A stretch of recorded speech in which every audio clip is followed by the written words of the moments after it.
Bon alors on est mardi soir, donc ça fait déjà 4 jours qu'a eu lieu l'UEGW, mais plutôt plus particulièrement lundi, mardi, des sessions quand même très denses. Professeur Lahari, quel est votre point de vue sur ces 2 jours de l'UEGW? Qu'est-ce qui vous semble important de retenir? Anne, on s'est régalé. Ce cru 2016 est exceptionnel et je pense qu'il marque un tournant historique dans les traitements des maladies inflammatoires de l'intestin. Plusieurs informations capitales nous sont arrivées. Le premier, c'est les données sur le switch d'un infliximab original, le Remicade en l'occurrence, vers les biosimilaires, avec des données d'efficacité qui sont tout à fait rassurantes, de tolérance aussi.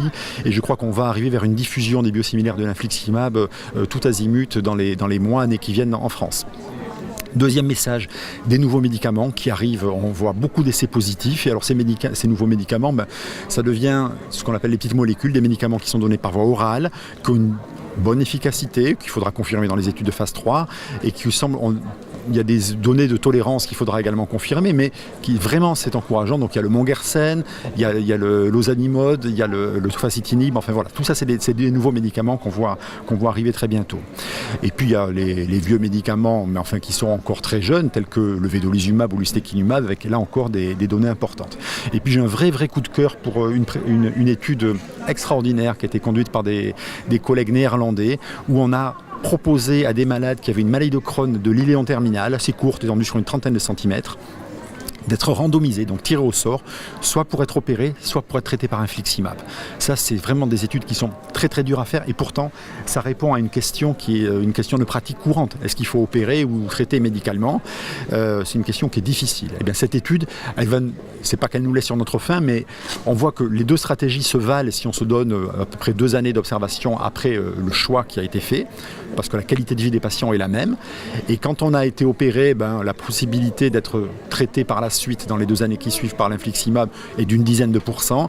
Et quand on a choisi le médicament et que celui-ci est en échec et on est opéré dans à peu près 20% des cas. Donc les deux stratégies sont bonnes et c'est une étude absolument géniale et il faut féliciter vraiment les collègues néerlandais d'avoir conduit ce travail si difficile à faire. Et finalement, l'intérêt, c'est de pouvoir ensuite en discuter avec son patient, de regarder un peu les tenants, les aboutissants, regarder les préférences des patients et ensuite prendre une décision ensemble. On ne pénalisera pas un patient en choisissant la chirurgie ou en choisissant le médicament. Mais c'est important ça parce que la chirurgie, c'est un événement qui, dans la maladie de Crohn, c'est une solution de traitement qui est, je pense, qui n'a pas tellement le vent en poupe. Elle n'est pas portée par l'industrie pharmaceutique et pourtant, ça concerne 80% de nos malades. Donc il faut pouvoir en discuter suffisamment tôt. Et puis il y a des très bonnes indications quand la maladie est idéale et qu'elle est courte. Il faut le faire. Donc ça réhabilite aussi la chirurgie moderne, puisque c'était une chirurgie par voie cœlioscopique, en fait, telle qu'elle est faite aujourd'hui. Donc un super message. Merci beaucoup.